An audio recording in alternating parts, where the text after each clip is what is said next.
Hi, I'm Sawyer, here with the lowdown for you on the future of the CFPB.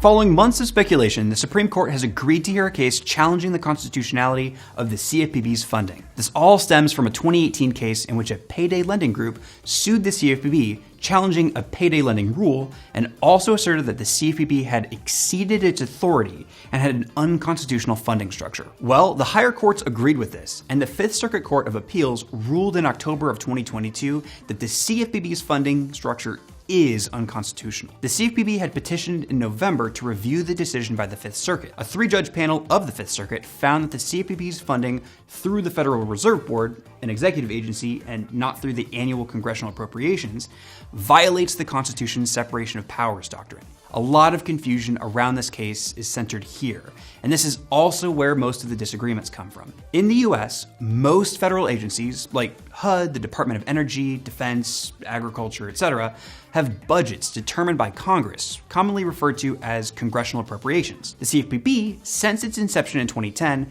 has not followed this funding structure. The Fifth Circuit noted that the design of the CFPB violated the Constitution because it receives funding through the Federal Reserve rather than the appropriations legislation passed by Congress. Disagreement with that, even from the CFPB itself, claims that the CFPB is not the only agency operating this way. The USPS, for example, is self-funded by postage and shipping costs, although arguably insolvent.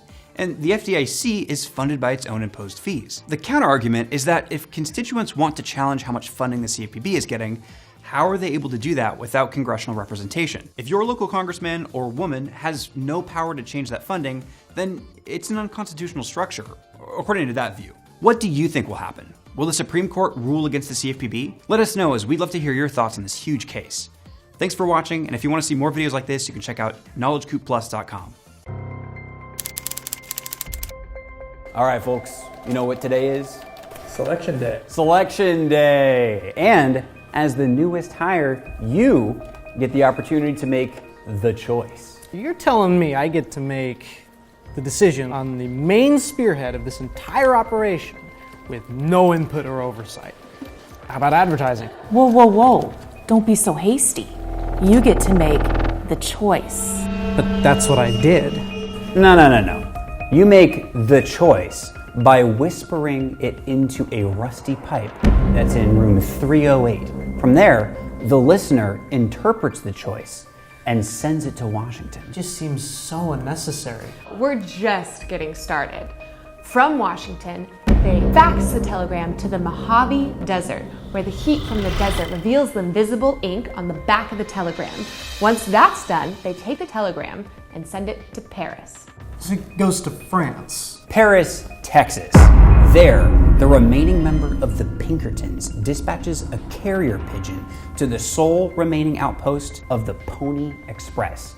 There, hidden in the Alamo, a team of experts determine, based on the creases in the letterhead, the final outcome. That, they send to DC. I'll be honest with you, this seems like a lot of steps simply to get to DC. Actually, DC stands for Diem Carpe, the reverse of Carpe Diem. That is our code name for Las Vegas, where our special team of 11 carefully analyzes the... Stop. Is there any other way to do this? Well, I guess we could do what we did last year.